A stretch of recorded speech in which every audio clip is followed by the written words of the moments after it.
Welcome back, Conference USA fans. You're tuning in to another episode of CUSA Insider, the official podcast of Conference USA. I'm your host, Sarah Rudolph, and we are here to talk all about what happened in Week 4 and take a look ahead at Week 5 of CUSA football. Joining me today, back on the set, we have Josh Yonis. Thank you so much for being here to talk some more football. It was a fun weekend. It was a fun weekend. There were a lot of games, 11 games, and I feel like it was all in that 5 to 7-ish window. I had to come up here to the office because you guys can't see it, but we have a big wall of 9 TVs on the back here. So me and Trey were just hanging out, got some pizza. We were just watching some ball. It was great. Eyes just kind of flowing screen to screen, trying to keep up with all the action. So we're going to do our best to relay all of that and kind of put a nice little bow on Week 4, but talk about Week 5. Because it was a lot. Like you said, it was a lot. And I can't imagine what it's like to be up here at the office watching them all, because our group text or group thread on Teams, whatever you want to call it, is always very lively on a Saturday afternoon. It's a lot of fun. There's a lot going on. Yep. So, but before we get into Week 4, we got to talk about our top plays from Week 4. There's some really good ones. Yeah, I'm excited. Also, a lot of fun is the top plays from this week. So let's take a look at these, you guys. Coming in at number 5 on the countdown, we have, here it is, Trevor Woods making a great read here. I mean, you see him at the beginning of the play when we kind of get another loop here. Reads the motion man, comes over and just completely cuts the play off. Just really great vision from him to get in front of this one and, save the defense from giving up some points. Right, and when we were watching this before we got started, I missed it entirely the first 2 times that it was played. It does. It happens quick. So good hands there from Trevor Woods. Looking at number 4 now on our countdown, we have Amari Odom's 14-yard rushing touchdown. It's a beauty. Back in the top plays again. Yeah, you see him make a great move here at the beginning of the play. Oh, juke the defender, and then rumbles his way into the end zone. It seems like he's just impossible to stop when he gets near the goal line. We saw him with the spin move last week and kind of, juking around a few guys. So, his moves in that short yardage, position is insane. Incredible, and he had a great game, which we'll talk about in just a little bit. But number 3 on the countdown, Kyrie Duplessis back in the top 5. Third one in 4 weeks. This man, is just literally a walking highlight reel, a walking top play. On his first career punt return, goes 68 yards for the touchdown and secures himself Special Teams Player of the Week. Let's go. All right, here we go. Number 2 on our countdown, we have Jerry Mack's 32-yard reception for WKU against Nevada. Woo, got him. Oh, I thought when I first saw it that he mossed him. It was still an incredible catch. But yes, very highly contested for him to be able to go up and make that grab. There might have been a flag, I don't know, that should have been thrown on that play, but we'll see. And really, it was kind of like these two, we'll see it with number 1 here, but 2 and 1, it was really like 1A, 1B, because these were both amazing catches. I had a hard time deciding which one should be which, but I think the more I watched, the number 1 was more than deserving. Number 1 makes a case for catch of the year here. Devin Gandy, one-handed grab. It is incredible. He does this little flip. I can't even explain it. It's just great. Well, somersault action. A great throw from Blake Baker here to get it, where only he can get that ball. Yep. Just a great move to haul that one in. So, they were some just really fun plays. There were some good ones this week. I don't envy you guys for having to choose them each and every week. I'm sure there's some fans out there that think that we miss a few from now and then, but yeah. we'll maybe put it out to the masses at some point for you guys to let us know which ones we missed. But we always appreciate the fan submissions. So we're reading our mentions. So give me your opinions. We have thick skin. We'll take your opinions for sure. We're watching 11 football games. You guys are watching 1, so it's all harder for us to keep track of all the great plays. This is very, very true for sure. Well, let's talk about all of those 11 games that we watched on Saturday. Week 4, we saw some really great things out of Conference USA football, some things that may have surprised some people out there, especially if they've been watching some of these teams play through the first 3 weeks of the season. So I don't know. Where do you want to start? Well, let's start. We got a special interview later that we'll kind of tease a little bit. We'll start with Kennesaw State, against Arkansas State. This was, we going into this one, we talked about whether Kennesaw could really stack the wins because they got the one that we really anticipated them to get against Merrimack College. But this was their first big opportunity and their last non-conference opportunity to pick up a win. and they pull this one out. They got a quick start. They let Arkansas State kind of in it back at the end, but they seal the deal.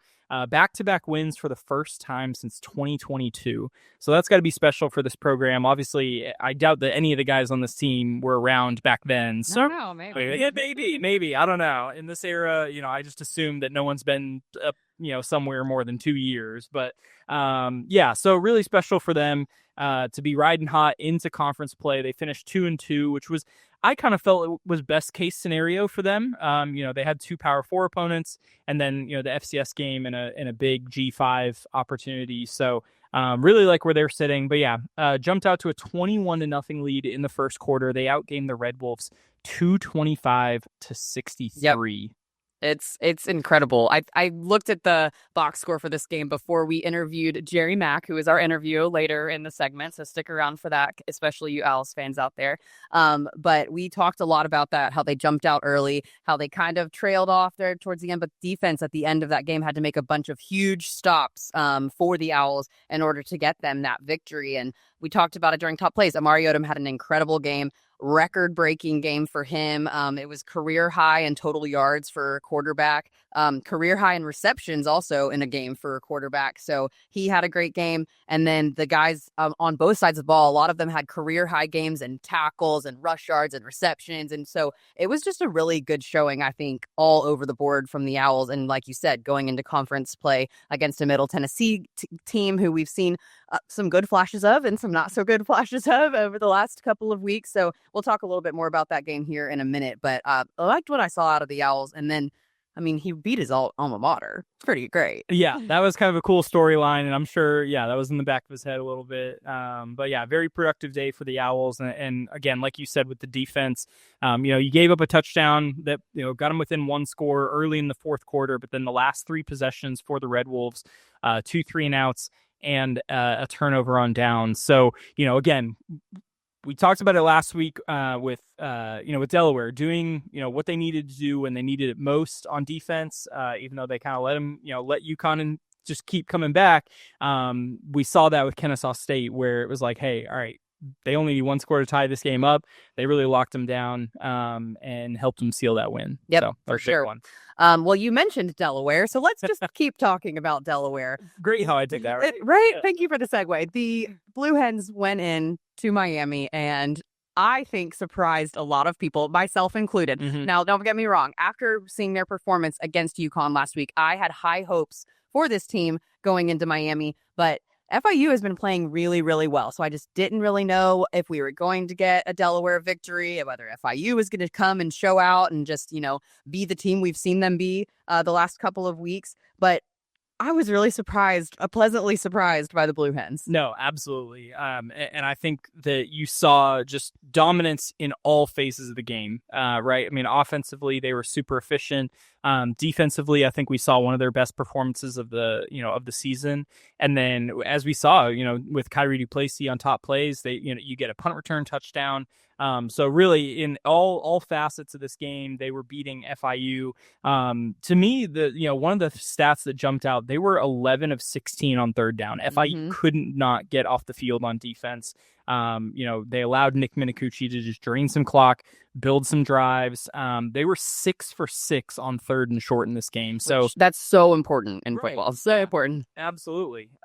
So, and then just, kind of revisiting a few things that I talked about in our preview and then also in my, kind of primer that I put out on Friday, talked about how these two teams were both towards the top of CUSA in red zone offense and defense. Delaware certainly got the edge in this one. They executed in the red zone. They held FIU to 3 of 5 in the red zone, including, a big interception in the end zone that kept them off the board, right there early in the game. They won the time possession battle. As I mentioned, they were able to just keep, building methodical drives by extending on third downs.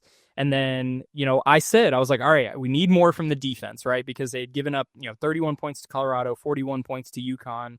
And they answered the call, right? They only gave up 16 points to a really talented FIU offense.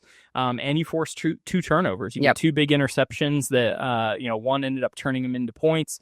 The other one really just kind of helped shift the momentum so much in the Blue Hens' favor. Yeah. I mean, I think, let me double check on my schedule really quick before I say something that's not true. But both of these teams go into bye week this week as we get prepared for our weekday CUSA slate. I think they both have a lot to talk about, some on positive, some on negative side of things, as they get prepared for this conference slate in October. So I'm not counting FIU out. Absolutely not. Just seeing what we've seen from them. I think that, they have some real chances to make some waves in conference play. But we were talking about this at lunch. Delaware has some chances to make some great waves too. Unfortunately, ineligible for the CUSA championship this year due to their transfer up from FCS. But who knows what's going to happen as we continue through October. Yeah, I mean, we saw it a couple of years ago at Jack State. They won 9 games in their first year in the league and I guess they won 8 games, and wound up getting a New Orleans Bowl bid. And so I look at this Delaware team and think that, yeah, if the cards fall just the right way, that they're able to get a bowl berth.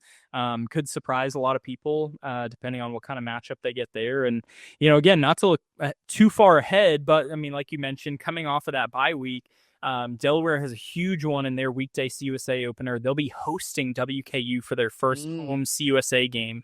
That one obviously is going to have a lot of eyes on it on Friday night on CBS Sports. And then FIU wraps up their non-conference play against UConn, ironically. Look at how you did that, Josh. Good job.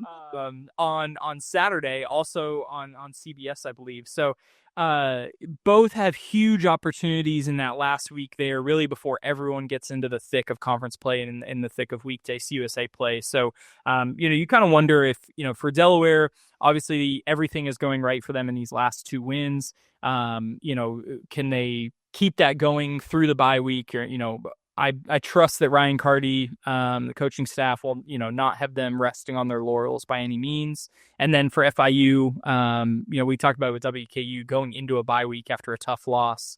Taking that one on the chin and just saying, hey, we got a lot to learn before we get a chance to get another big win in non-conference slate against UConn. So yeah, all right. Well, let's keep on rolling through our victories from the weekend. Yeah. So Jacksonville State hosts Murray State. Tell me a little bit about what you thought about that one. Yeah, I mean, this was just a classic Jack State win, right? Racked up 329 yards on the ground. They had 12 runs of 10-plus yards. I mean, the offense, they were a little slow out of the gate. Murray State was first on the board, and but really once they got the ball moving, everything started clicking. It was all Gamecocks in this one. Cam Cook. I don't know if I'd made this joke before, but I mean, it's just crazy how they, it's Control C, Control V. You had Trey Stewart last year, who really at this point in the year started to come on. I think we've seen great things from Cam Cook already. But 147 yards, 2 touchdowns for him. Incredible athleticism. And for any of you out there who don't know what Control C, Control V means, because I'm just thinking about, like, if my dad was watching this, he'd be like, what the heck did he just say? That's copy paste for this. Sorry. But I think what I liked most out of this game, Andrew Paul, I think, still nursing an injury that he suffered in that Georgia Southern game, but backup running back Christian Lando had a big game in this one, and then both their quarterbacks, Gavin Wibsat and Caden Creel, all 3 of those guys finished with 50-plus yards and a rushing touchdown. So it was great to see them kind of spread the love in this one, and again, really just put on another rushing clinic and execute well. Yeah. And it's got to feel good, too, to put 45 points on the board. Yeah. Regardless of who your opponent is, putting that many points up has got to be a good feeling. Definitely. Mentioning another team that put 40 plus on the board, Missouri State beats UT Martin 42-10. Jacob Clark, 5 touchdowns accounted for. 3 passing touchdowns, 2 rushing touchdowns. Is that correct? All in the first half. Too. Wild. I mean, he played 2 quarters in this one. He probably could have put up, CUSA record numbers if it was worth him playing the whole game, which it absolutely was not. They had this one from the get. Really thought they were going to pitch a shutout until they let UT Martin get a field goal late in the 4th quarter. But yeah, this was great to see from the Bears because, again, yes, we of course expect these wins 100%. Sometimes they aren't always wins. Sometimes they aren't always as convincing as we'd like them to be. Right. So for a team like Missouri State, who's transitioning this year, for even them to come out and beat, a team in this manner was obviously very great to see. We talked about both of those games in our, preview last week of just kind of being, tune-ups, right? And I was a little afraid that you were going to jinx I was going to have to, eat my, eat some crow the following week. But no, both these teams took care of business, really did some great things. And I think just, identified a lot of things, worked in maybe some plays that they haven't gotten to use because they didn't want to give it away. But yeah, all Bears in this one. Great first half, kind of allows them to cruise to a big win. So we've talked a lot about Delaware their first year in CUSA and how they've come out swinging and showing us a lot of stuff. Missouri State, we maybe just haven't seen everything that they have against certain opponents, although they looked great against Marshall. We talked a lot about that game. But they have a huge test against WKU this upcoming weekend, which we'll talk about here in a second. But going on to WKU beats Nevada 31-16. Double loss for Nevada against CUSA teams back-to-back weeks. That's got to sting a little bit. But what did you see out of this game that you came away with positive attitude on? Yeah, I mean, this was awesome to see, big comeback for WKU, scored 21 points in the fourth quarter on a pair of rushing touchdowns. And then Matthew Henry just couldn't help himself, had to add the kick return for a touchdown at the end. Maybe some other players would have gone down, but he says, no, I'm going to get 6. The game was well out of hand, so I don't think the coaches are ragging him for, hey, you should have gone down. I love that he went out there and got his. But, I think that the most impressive thing, and you saw it, if you follow WKU on Twitter or just happen to see, when they give out their game ball after the game, Tyson Helton alluded to this run game, which is something you don't talk about a lot with WKU. Mm-hmm. He just put a graphic out a few weeks ago about how they have the most passing yards in FBS over the last 4 years.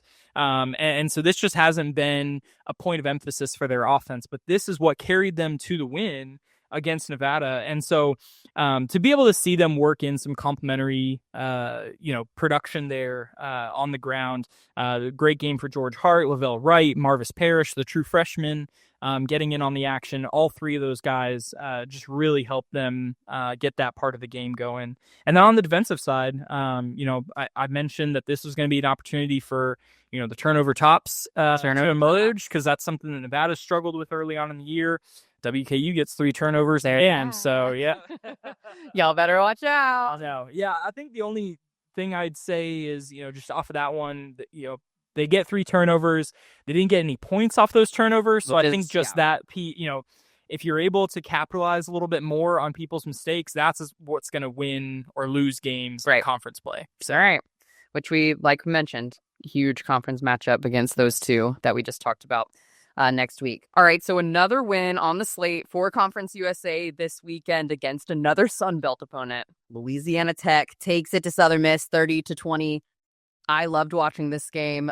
Southern Miss takes on another opponent in Conference USA next week in Jacksonville State. Tell me what you saw out of this game that excited you about the Bulldogs. Yeah, I think that obviously the defense, you get a big interception return for a touchdown from Colby Fields. They now have the nation's leader in defensive touchdowns. Not surprised. I know, right? They've had a defensive touchdown in each of their 3 wins, so I think that's become obviously a big key to success for them, as we've talked about plenty. But then just another great offensive game, for the Bulldogs in this one. You get rushing touchdowns from Blake Baker, Amiri Wiggins, Clay Tevenen. And so, just a really balanced offensive performance here. They got what they needed in the first half. They scored all 30 points in the first half. They were kind of quiet the rest of the way. And, Southern Miss chipped away a little bit here and there, but obviously, again, we talked about, how well the defense did in this one, enabled, to kind of keep Southern Miss far away in this one. But a big win. I think that we talked about how important this one was going to be, not only because it's a big G5 opportunity, but I think both of these teams have emerged as, 2 of the most competitive G5 teams as we, look at that race. I know that there's a lot of great teams in the American right now, but, La Tech sitting at 3-1 for the first time since 2020, with their one loss being a really good loss to LSU, obviously puts them in a really good spot. Yeah, and 3-0 at home for the first time since 2021. I know Bulldog fans are excited about that. Lots of pomp and circumstance surrounding this game, too. They celebrated their quarter century team on the field at halftime. And like you said, they let Southern Miss back into it late. Southern Miss did score a late touchdown to make this look a lot closer than it really was and than it really felt. I remember looking at the score at the end and being like, is that correct? I feel like Autech, kind of took it to them. But really excited about what this Bulldog team is putting together for the season. They'll have their second conference matchup, though, against UTEP this weekend. So we'll have to see how the Bulldogs fare in that one. Couple of losses on the board, unfortunately, some tough ones for sure. We'll talk about those just quickly before we wrap up our recap segment here. But Liberty, James Madison looked really good at the beginning. We really thought that there was going to be, some positive things. There are still some positive things to take out of this game, but we were really excited about this one. Obviously, Ethan Vasco goes down in the first half. I think that there was some stuff to overcome there in the second half for them, just based on that alone. But tied at the half, but obviously this just did not go in their direction at the end. Yeah, I mean, it was shaping up to be a great one, I think. And there was obviously a lot of buzz around this game. I mean, ESPN bumps it to ESPNU. It's a tie game. It's virtually even at the half. I think James Madison was outgaining Liberty, but they were getting killed on penalties. And so I really thought this was going to be a great one. And then, late there in the first half, Ethan Vasco goes down, just speculation based on the hit and him being in a sling afterwards. You think collarbone or some type of, AC joint or shoulder issue. But haven't seen anything definitive on that, or what the severity might be there. But I mean, that really changed the game entirely because, they try to rotate in a couple backup quarterbacks and, the second half they averaged 3 yards per play, which, I mean, if you think about it, you do the math for second, third down, that means you're sitting at 4th and 1, on an average drive. So, obviously you can see how that just wasn't getting it going for them. Just kind of let James Madison run away with this one. So hope that, they're able to get him back soon, and it's nothing too severe because obviously he's a very pivotal piece of that offense. Yes, and obviously they are going into another tough game against Old Dominion, another in-state rivalry, if you want to call it that, this upcoming weekend, which we'll talk about here in just a few minutes. Middle Tennessee and Marshall also looked really great for a long time. Yeah. If you stuck around to watch that one after the 2.5-hour rain delay, kudos to you for sticking in there, but it just didn't go in the Blue Raiders' direction there at the end. Yeah, and this is one that, I don't think the final scores is indicative. I see. Agreed. I think when you see games like this where it gets to like that, the low 40s versus high 20s, it's usually always like a late touchdown, right? Which is what Marshall got in this instance. So I think it was a much better game than what the box score may tell. But yeah, over a 2-hour rain delay. Middle Tennessee did come out hot. They had 2 scoring drives on 4 plays right out of the gate. So, they were trading scores back and forth there early on. And this was great because I think, again, a loss stinks, but it is very encouraging to have seen, the offense start to click. They get 28 points. They finished the day with 373 yards, 299 yards passing. So probably one of I think it's their best offensive game of the season to this point. But I mean, we talked about it in the lunchroom earlier and plenty today, just kind of recapping games. I mean, the flags just flying all over the field for the Blue Raiders. Yep. It's tough to win a game when you shoot yourself in the foot so often. Yeah. So definitely, I'm sure that Coach Mason, knowing him and having talked to him several times, this is something he is definitely talking to his players about this week is discipline on the field and making sure that there are far less flags flying in their game next weekend against Kennesaw State, which we will talk about here in just a few minutes. All right, to round out the night, which I don't even know, did this game finish before Middle Tennessee and Marshall? It was close because I was watching both these, towards the end of the night before I finished up my stuff, and I think they were about a minute apart, even though they started 2 hours apart. Yeah, crazy. Well, ULM goes into El Paso against UTEP. Things were not looking so great for the Miners early. Yeah. They came back and had a chance to win it there at the end, but just couldn't get the job done, unfortunately. Yeah, I mean, this was, again, you don't want to see a team have to come back from 31-7, but it was good to see some fight from UTEP, even though really, for most of the game, it felt like it was just going to be all Warhawks in this one. They get two, quick touchdowns there to freshman of the week, Wandame Davis Jr., to pull within 6. And then, on the final 2 drives, Malachi Nelson throws 2 picks, and which puts a damper on what I felt was an amazing performance from Malachi Nelson. I mean, he threw for over 400 yards in this game, and 3 touchdowns. But I mean, again, just that late game execution, couldn't really, I think on both those last drives, it was either like a 3rd and 10 or 4th and 10 situation that he threw both the picks. They just couldn't get it going on the first couple plays. And then you just find yourself in a bind when the defense knows exactly what you need and where you're going. It just they fell short. So, that one was extra tough. Yeah, that was a tough one. And then they have a home game against who some would say is the Conference USA frontrunner right now in La Tech at home next week. So we'll have to see what comes out of that game. Well, that's it for our Week 4 recap, guys. We're super excited to bring you a interview here with Kennesaw State head coach Jerry Mack in just a second. Stick around. All right, Conference USA fans, a special interview for you here today on CUSA Insider. Coming off their first FBS non-conference win in school history, we have Kennesaw State Owls head football coach Jerry Mack joining us here on the show today. Coach Mack, how's it going? I'm doing well, obviously. After a win is always good. I know. You're putting together now 2 wins in a row. How does it feel to be coming off of those 2 wins, going into conference play, a game against Middle Tennessee this upcoming weekend? Man, football is a game of momentum. At the end of the day, anytime you can get wins and start stacking wins, that's what's really most important about everything. We're in a position right now where we have some energy, we have some juice.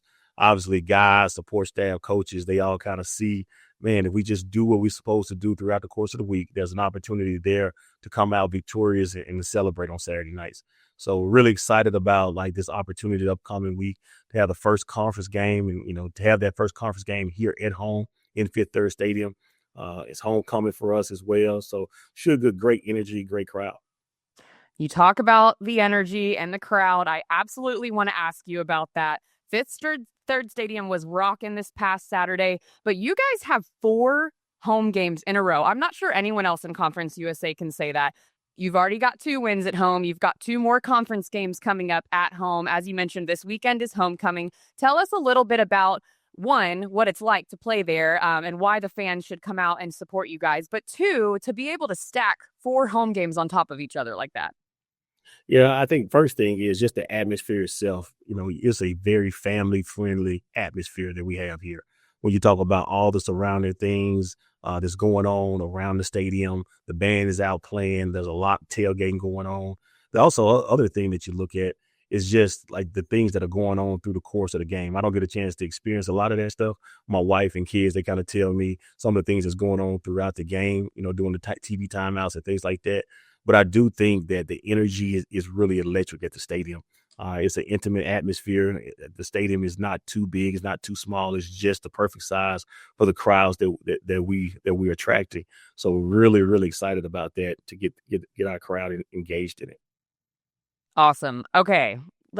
Going back to your schedule for a second, you got all your non-con games out of the way early. It's conference play from here on out. Tell me a little bit about what you're talking to your guys about having only CUSA games left. Every game means something towards a potential berth in the CUSA championship going forward. So what are you talking about in the locker room about just kind of the weight of these games going forward? Yeah, we always talk about all our hopes and dreams are right in front of us. Right now, we are really 0-0 within the conference. It's great to have those 2 wins, but it has nothing to do with, at the end of the day, we want to put ourselves in a position to play for a Conference USA championship. And all that stuff is still right there ahead of us. Those games that I talk about kind of exhibition season. We got to get a chance to see what all our kinks are, what things we need to work out, some things we need to fine tune before we get into the games that really matter of what we came here for. And that's to try to win a Conference USA championship. So to have those 4 games, home games, all back to back. But now we got 2 conference games left while we're at home before we get back on the road. Is really exciting. The one that's most important is the one that's next. And we got Middle Tennessee coming in here, and, they're going to be the same way. They're going to be hungry for a win. really well-coached football team. Coach Jerry Mack has done an excellent job of putting the staff together and getting those guys playing hard constantly, week in and week out. They've been battle tested. They've had Power 4 teams. They've had the opportunity as well to come from behind and win games. So whenever you get a chance to face an opponent like that, you just know you're going to have your work cut out for you.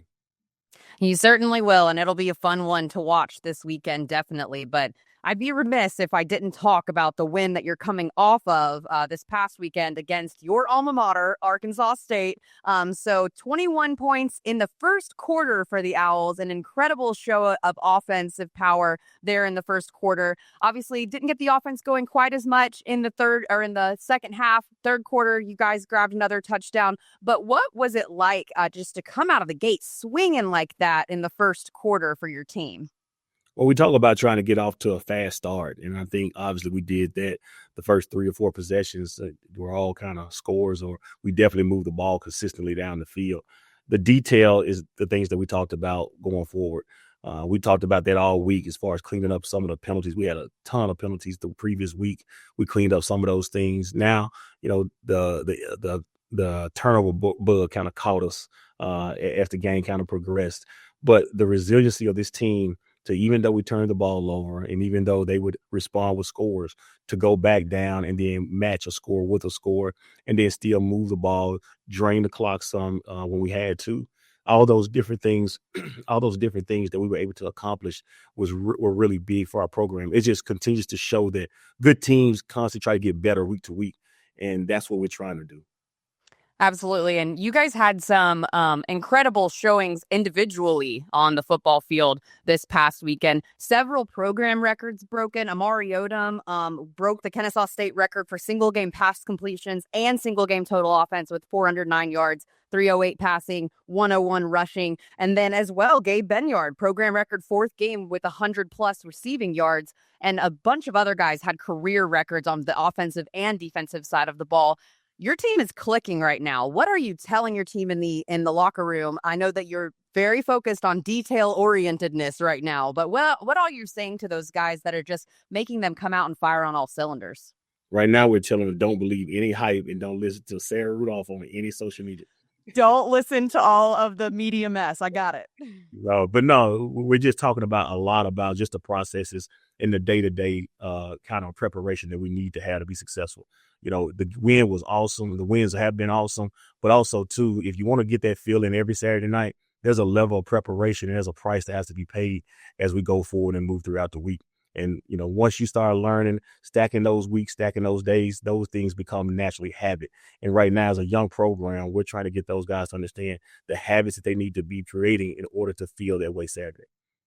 Awesome. Well, I want to talk about Amari Odom here for just a second. Obviously, didn't get the starting job in week 1, but has really shown that he can be QB1 for this team. Tell me a little bit about him and what you've seen from him as he has grown from fall camp through now.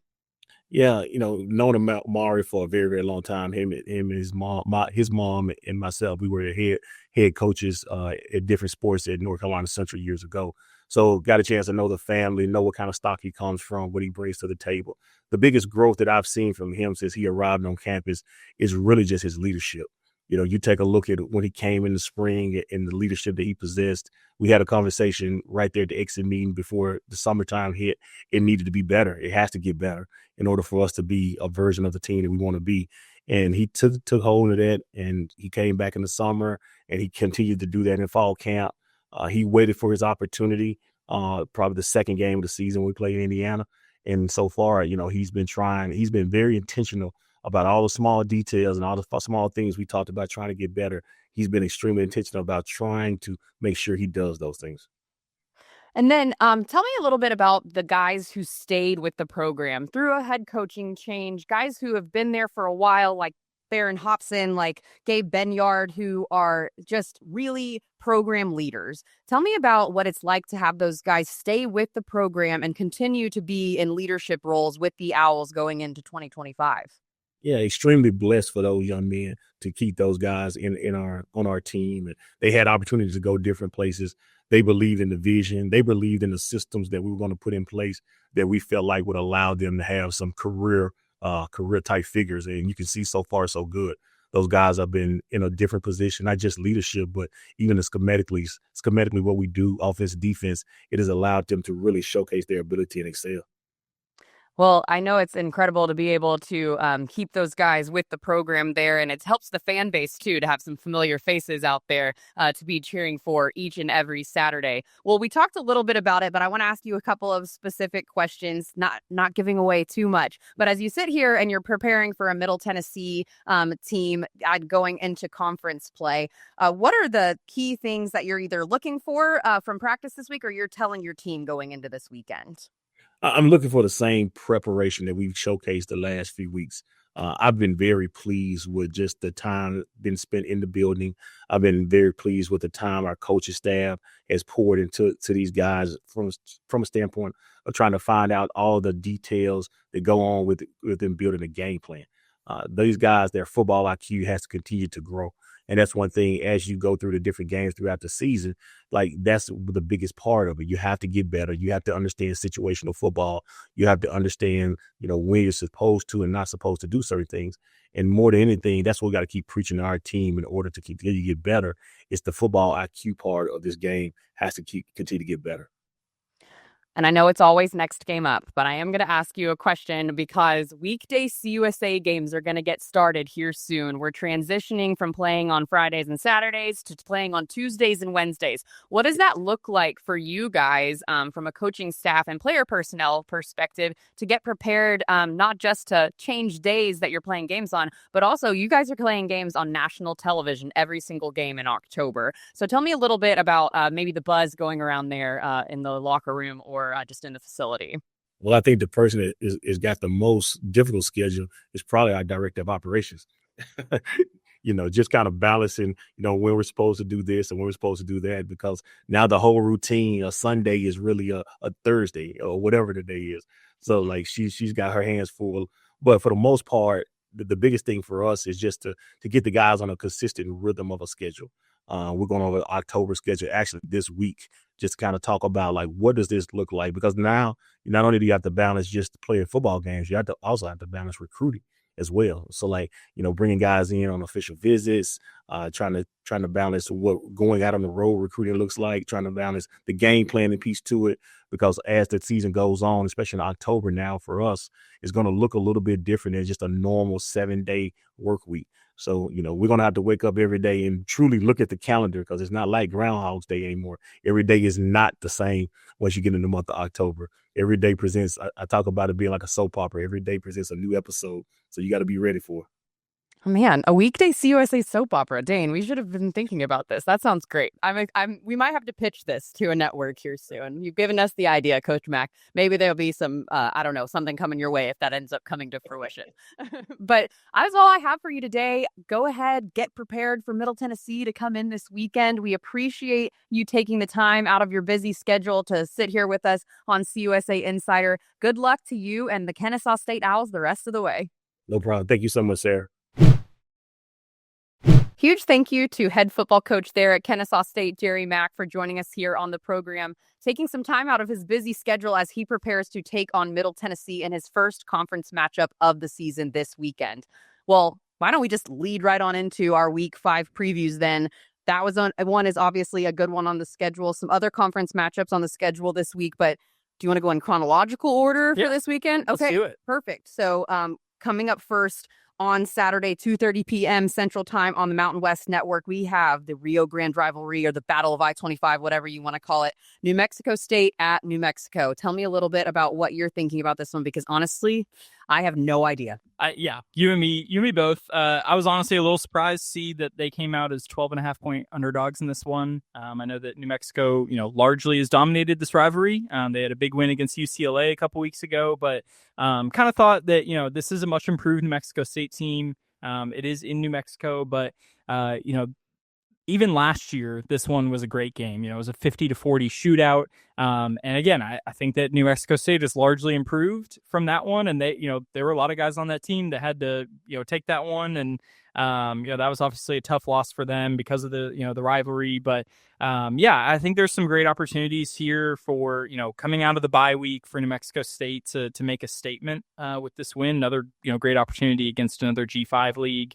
I think the one thing I look at is, New Mexico ranks, 99th in passing yards allowed this year. So if I'm Logan Fife, I'm thinking, okay, this could be a breakout game for me, right? Exactly. And I talked about this earlier when we were just talking one-on-one about what we were expecting from these games this weekend. I think that the big thing for me when I look at New Mexico State is Logan Fife was not there with this team last year. Logan Fife is a great player. He makes plays when he needs to. And that stat right there, New Mexico ranking 99th in pass yards allowed. He could throw it all over the yard against them this weekend, and I would not be one bit surprised. So I am excited to see how that one turns out. Yeah, and I think just need to see, just continued disruption from this Mexico State defense. They've got a lot of guys that can, force turnovers, get some big sacks and tackles for loss. And then I think when I look at the red zone stats, those have been dominated by New Mexico State this year. They're first in defense, 13th in offense. So if they can continue to, play well in the short field against the Lobos, that could definitely help them if this ends up being a tight game again like last year. Yeah, and then also for New Mexico State coming off a bye last week, had a lot of time to prepare for this game. Yes. So we'll see how the Aggies fare in this game. Again, that's 2:30 p.m. Central Time on the Mountain West Network. All right, moving on down chronologically. Liberty at Old Dominion, 5 p.m. Central Time on ESPN+. Tough loss to James Madison. You've got another in-state rival in Old Dominion this week who has shown that they're a really good team as well, beating a Virginia Tech team who, has had its ups and downs, but still Power 5 win there. I think that this is going to be a really tough one for Liberty, but if anything has been shown in the last couple of years in Conference USA, you never know what's going to happen. Yeah, and I think, we talked about it earlier, just with Jamie Chadwell on the sideline. We said this last week going into the James Madison matchup, like, you can't count them out, right? And, again, we'll see what happens with the Ethan Vasco news, how much time he misses, if at all. But, with what they have, on this team, with Jamie Chadwell coaching this team, you have to imagine that they'll still be in this one. Obviously, a big in-state matchup, as you mentioned. It's got to be tough for those guys to have to shake off a big loss to James Madison. You get right back up, and you got Old Dominion, who, like you said, already has a big Power 4 win under their belts. So the one thing that carries over, I think, from this past week is, James Madison. I wouldn't call them very undisciplined, but in terms of penalties, had been a very undisciplined team. It almost cost them. They had 7 penalties for 72 yards against the Flames. That's something that ODU struggles with a lot this year too. So the flags continue to fly against Liberty's opponent. Potentially that helps kind of keep them in this one. But I think where the Flames really have to, lean into if they want to have a chance in this game is they got to get the run game going. I know that, they haven't had Von Blue. He's been out for a couple games with an injury. I'm not sure if he has a chance of coming back this week, but with some of the other younger guys that they have in that backfield, they just got to get those guys moving, especially if Vasco misses time, right? Because we saw, how much they struggled to pass the ball with their backup quarterbacks this past week.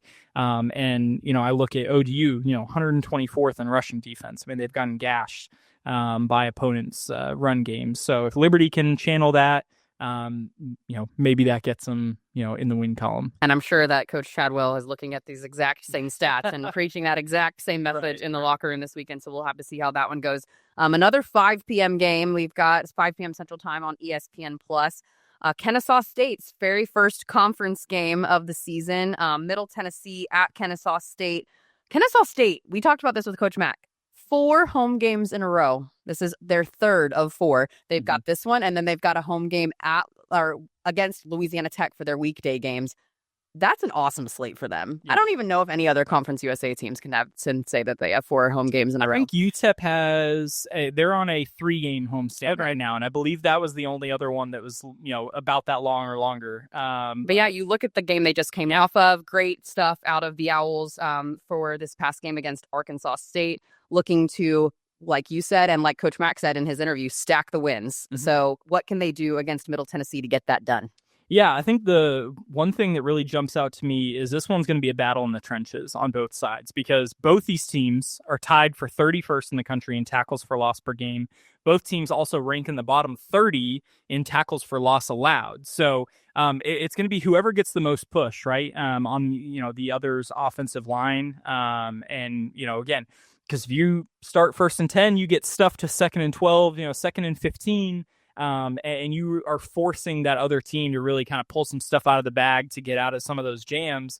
That's going to end up being a huge difference maker in this one. And then I think just for individually for each team, I think for Kennesaw, if they want to continue to stack the wins, they've got to execute on the leverage downs, right? On 3rd and 4th down. That's where Middle Tennessee's really struggled to get off the field this year. They kind of rank towards the bottom of FBS in their 3rd and 4th down conversion defense. Mm-hmm. And then I think for Middle, something that we don't talk a whole lot about with their, is their defense, but with their defense is forcing turnovers. They have been kind of, successful in the turnover game early on this year, top 50 in turnovers gained and turnover margin. Whereas Kennesaw State has really gotten kind of sloppy with the ball. They had a couple fumbles against Arkansas State. And so if they continue to make some of those mistakes, it's going to start to cost them, especially when you get into league play, especially as you just get later in the year when teams really start to figure you out a little bit more. And I think just, again, going back to the league play thing, these wins mean so much more. I think for Kennesaw, hot start. They want to obviously build on that with a win, the CUSA opener. Middle Tennessee kind of feels like they've squandered a lot of opportunities in the non-conference. They want to right the ship a little bit. So maybe some of those defenders are a little more aggressive. That punch on the ball is a little harder, trying to, force some mistakes. So I'm really excited for this one because I think it matches up really well. And yeah, for Kennesaw, I mean, you look at the rest of their schedule and you're like, I think that there's definitely at least 4 more wins on the schedule, get them, to a bowl game in their second year in FBS, which would be incredible. Yeah, exactly. I was talking to you guys about that earlier. I think that we might have some bold-bound Owls this year, which is so awesome. Oh, yeah. And then obviously you're looking at Vadiato versus Odom. Both of those guys have, Vadiato's a little down maybe this year than what we expected out of him or what he's performed like in years past, but both of them have had great offensive showings these last couple of weeks. We talked about it with Coach Mack and earlier. Amari Odom this week had an incredible game despite some turnover issues, which if he can shore those up, he's going to be doing some great things for sure. He's got good legs, good passing arm. That kid is going places. So super excited for this one. It's our first conference matchup out of 3 of the day. But moving on to a non-con matchup here against Southern Miss again. Jacksonville State at Southern Miss this time in Hattiesburg, 6 p.m. Central Time on ESPN+. We were talking about this in the lunchroom. What's your most exciting game of the week? He's like, non-con or conference? Because I'm really excited about this Jacksonville State at Southern Miss game. So tell me a little bit about what excites you about that one so much. Yeah, I mean, it's, again, you get Southern Miss on the schedule again after Louisiana Tech just beat them. It gives us an opportunity, again, another big non-conference win over another G5 league. And I think for Jack State, last year, this was their turning point. When they hosted Southern Miss, they put up 40 points. This was kind of the coming out party for Tyler Huff, for Trey Stewart, for all these guys. It was a huge defensive game. They were forcing turnovers, had a defensive touchdown. So they had really put it all together in that one, and that started their incredible run onto a conference championship. Now, obviously, this Southern Miss team is a lot different than that Southern Miss team, but I think that they've probably had this one, I know that everyone says they don't have games circled on their calendar, but this one, again, it's kind of in the same boat. It's, right here before they get into the thick of conference play, and gives them an opportunity to make a statement in this game. So I think they just got to stay true to, what they've done the last few weeks. They've averaged 294 yards rushing in the last 3 games, obviously, eclipsing the 300-yard mark in their 2 wins this year. But I think what I like most about them recently, is they've been balanced out with some great passing performances by Gavin Wimsatt. We saw flashes of Tyler Huff being able to pass the ball last year, but we knew what they were doing, right? They were going to run the ball. They were going to, just pound the ground on the way to wins. And so if they can continue to get just that complementary offense where they're able to, Southern Miss has to kind of gamble a little bit on which way they're going to go and how they're going to win this game, cause a little bit of confusion on the defense. I think that's going to help them out a lot. And not only that, they're spreading the love as to who is scoring the ball as well. Yeah. So when you're Southern Miss looking at this, there's not just one or two guys that they're going to every single time. They've definitely been spreading the love there. Now, Hattiesburg is a tough place to play. Yeah. Having been to several football games there, I cannot deny that the game atmosphere there is really great. So I think that'll be, something for Jacksonville State to be preparing for. It's going to be loud in there. They're going to have a tough time hearing calls and all of that sort of stuff. So definitely something to prep for in the week leading up to. But like you said, another great opportunity to get a win over another G5 opponent. And I just like we stacked up wins against Nevada, I'd love to stack up 2 wins against Southern Miss. Right. Let's do it. Exactly. Let's do it, Gamecocks. Yep. Speak it into existence. Yes, I like it. I love it. All right. Another 6 p.m. game here, a conference matchup that I think a lot of people are looking forward to watching. WKU at Missouri State, 6 p.m. Central Time on ESPN+. I think the biggest storyline for this one off the field is that this is the alma mater of Missouri State's AD, Patrick Ransdell, and head coach Ryan Beard, which is so crazy that worked out that way. Wild, right? So and even that's like fun. them coming into the league, we've been talking about this since, July 1st, but now that it's here, it's like, okay, because of where both these teams are, WKU off to a 3-1 start, Missouri State sitting at 2-2, this is their CUSA opener. Like there's just so much pageantry around this one that it definitely creates a fun game, regardless of how the game ends up going. But, this one I think should be a really exciting one. Top 2 passing offenses in the league, WKU sitting in first, followed very closely by Missouri State, led by Jacob Clark, who we talked about earlier. I think that obviously we know what we're getting from Jacob Clark in this offense through the air. I think when you look at how WKU has fared against opponents' run games is, can they find a complementary run game with Shamari Lawrence kind of at the head of that to be able, like I said, with Jack State, being able to pair the run and the pass, can they continue to do that, or can they find a way to do that to get a win against WKU? And then for WKU, they've got a league high 15 touchdowns in the red zone. I mean, yes, guys just get down the field, and then once they're there, it's pretty much a certainty what's about to happen. They've only had one trip to the red zone that did not end in a touchdown. Wow, So, that's incredible. Yeah, and it was a field goal. Right. Yeah. Still put points on the board. Right. Awesome. And so for Missouri State, they've given up 14 red zone scores on 16 trips. So, again, if they can't shore up kind of the short yardage situations, then it's going to be, might spell some trouble for the Bears. But well, this has been one I've been looking forward to, because if you like the pass, you should tune into this game on Saturday. Definitely. Because Jacob Clark versus Maverick McIver, it's going to be really fun to watch, regardless of how the game ends up. I think it's going to be a lot of passes through the air, some long balls down the field. Those receivers, too, can make some incredible plays. Oh, yeah. So I'm really excited just to be able to watch just the high-flying action in this game. But like you said, turnover tops. They're trying to work their way back in to our news cycle here. So we'll have to see what they can do there against the Bears. Again, that game is at 6 p.m. Central Time on ESPN+. All right, to round out the weekend, we have another conference matchup. Louisiana Tech at UTEP, 8 p.m. Central Time on ESPN+.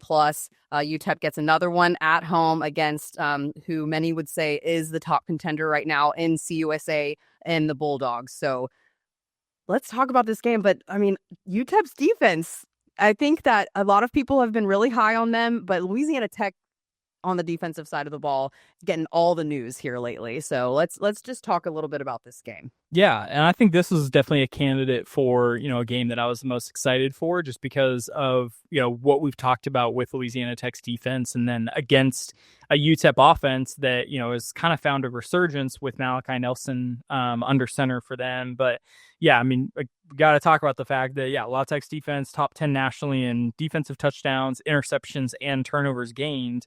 And when you look at the fact that, again, at the end of this past game, Malachi Nelson throws a pair of interceptions. He's now got 5 on the year. The Miners have 5 interceptions thrown on the year. So, if they don't play a clean game and they allow Louisiana Tech to take advantage of those mishaps, potentially turn it into a touchdown like they have in 3 games so far this year, that's going to be trouble for them. But yeah, I mean the UTEP defense, they definitely excel at pressure, applying pressure onto opponents. They rank towards the top in tackles for loss and sacks. They've got a lot of guys at that, the bandit position that they call it, that are just really big disruptors. But the Slaw Tech defense is just on another level. So, with Malachi Nelson, again, coming off a 400-yard game, going against La Tech defense that when they're not forcing mistakes is giving up one of the highest passing yards totals in the country. So if he can play a clean game and still, be as aggressive as he'd like to be, that might be an edge for UTEP, but man, that's just really hard to pick against Bulldogs. Right? Yeah. You putting that stat in there about the passing yards allowed for Louisiana Tech. I was so surprised by that. Yeah. Because you watch them play and they look like they're putting on a defensive clinic every single week. But you miss the big chunk plays that they're giving away. Those couple 40-yard passes down the field that they're missing out on, and it all stacks up and it puts them at 114 in passes allowed. So I think this is going to be an interesting one. We'll see if Louisiana Tech can keep their top spot as in a lot of people's minds for a berth in the CUSA championship. But yeah, lots of fun games on the slate this weekend. We got 3 conference games, which means we are guaranteed some wins, and we're also guaranteed some losses, unfortunately. True. But hey, I love conference seasons. Oh yeah, I'm ready to get it started here, and then weekday CUSA is right around the corner, so obviously that comes with a lot of excitement. Some of you may have seen we sent out some shirts to some of our media members, just other on the set today. I know we'll have them next week because we've got a big episode coming up next week. I don't know if we even want to tease that, but we'll obviously be talking a lot of weekday CUSA. But love seeing that, some of our broadcasters for those games, some of our beat writers, other people have been posting pictures of their shirts they've gotten. So we had to make sure we showed them some love, get them geared up for a big month. Yeah, wear your shirts, people. If you have one and you haven't showed it to us yet that you got it in the mail, put it on Twitter. We'll be there to engage with you. Oh yeah. All right, everybody. Thank you so much for listening to today's episode of CUSA Insider, the official podcast of Conference USA. If you're not already, make sure you're following us on social media on X and Instagram at CUSA Insider Pod.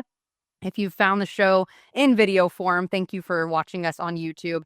If you're listening on audio and you want to watch us on video, go to youtube.com and just search Conference USA and you'll find us right there on the Conference USA homepage in the podcast section.